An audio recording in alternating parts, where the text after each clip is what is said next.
Relation. So, మనం live in relationship అనేది ఇండియాలో లీగల్ అని చెప్పుకున్నాం కదా!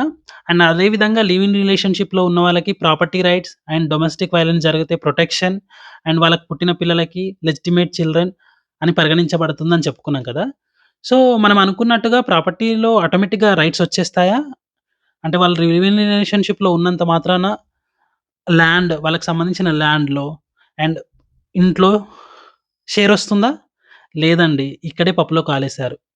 అయితే అది తెలుసుకోవాలంటే మనము సుప్రీం కోర్ట్ ఒక లీడింగ్ జడ్జిమెంట్ ఇచ్చిన దాని గురించి తెలుసుకుందాం. 2013లో supreme court Indra Sharma versus V K V Sharma ఈ కేస్‌లో కొన్ని గైడ్‌లైన్స్ పాస్ చేయడం జరిగింది. ఈ గైడ్‌లైన్స్ ప్రకారము లివ్ ఇన్ రిలేషన్‌షిప్ అనేది మ్యారేజ్ లైక్ రిలేషన్‌షిప్ అయ్యుండాలి. మ్యారేజ్ లైక్ రిలేషన్‌షిప్ సెక్షన్ 2ఎఫ్ ఆఫ్ డొమెస్టిక్ వయలెన్స్‌లో చెప్పుకున్నాం. సో, మ్యారేజ్ లైక్ రిలేషన్‌షిప్ అవుతే అప్పుడు అది మనకు 2ఎఫ్ ఆఫ్ డొమెస్టిక్ రిలేషన్‌షిప్ యాక్ట్‌లో డొమెస్టిక్ రిలేషన్‌షిప్‌గా పరిగణించబడుతుంది. సో, దాన్ని బట్టి అక్కడ డొమెస్టిక్ వయలెన్స్ యాక్ట్‌లో వాళ్ళకు ప్రొటెక్షన్ ఇవ్వబడుతుంది, మెయింటెనెన్స్ ఇవ్వబడుతుంది, రెసిడెన్స్ ఆర్డర్ ఇవ్వబడుతుంది. సో, వాళ్ళకున్న ఆ యాక్ట్ ప్రకారం వాళ్ళకేవైతే రెమెడీస్ ఉన్నాయో, రిలీఫ్స్ ఉన్నాయో ఆ రిలీఫ్స్ ఇవ్వబడుతుంది. అండ్ సో, ఫస్ట్ మనకు మ్యారేజ్ లైక్ రిలేషన్‌షిప్ అవ్వాలంటే సుప్రీం కోర్ట్ మనం ఇందాక చెప్పుకున్న కేస్‌లో కొన్ని కండిషన్స్ ఇచ్చింది. అదేంటి? ఫస్ట్ ఆ రిలేషన్‌షిప్ అనేది ఏదైతే లివింగ్ రిలేషన్‌షిప్ అయితుందో అది లాంగ్ స్టాండింగ్ అయ్యుండాలి. లాంగ్ స్టాండింగ్ కొనసాగాలి. అండ్ మోనోగమస్ అయ్యుండాలి. అండ్ ఇంకొకటి వాళ్ళు ఫినాన్షియల్‌గా డిపెండెంట్ అయ్యుండాలి.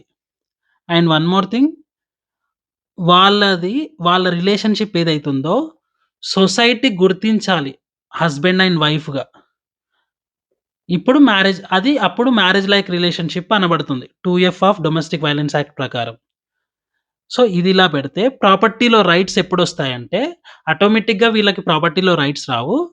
But only 2 conditions. ఒకటి ప్రాపర్టీ ఇద్దరు కొనాలి. ఒకవేళ ఇద్దరు కొని ఉంటే. ఇద్దరికి ఈక్వల్ రైట్స్ ఉంటే ఒకవేళ ప్రాపర్టీలో. జాయింట్ అగ్రీమెంట్ అంటే జాయింట్ ఓనర్‌షిప్ ఉంటే.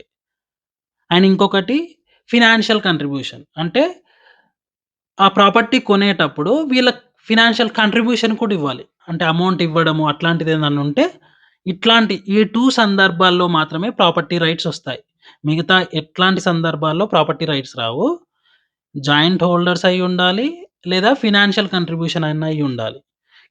ఇట్లాంటి సందర్భంలో ప్రాపర్టీ రైట్స్ ఒస్తాయి. ఇది కాకుండా మనము చెప్పుకున్నట్టుగా డొమెస్టిక్ వయలెన్స్ యాక్ట్ ప్రకారము మెయింటెనెన్స్ అడగొచ్చు. రెసిడెన్స్ ఆర్డర్ అడగొచ్చు. ప్రొటెక్షన్ ఆర్డర్ అడగొచ్చు. అందులో ఉన్న రిలీఫ్స్ అన్నీ అడగొచ్చు.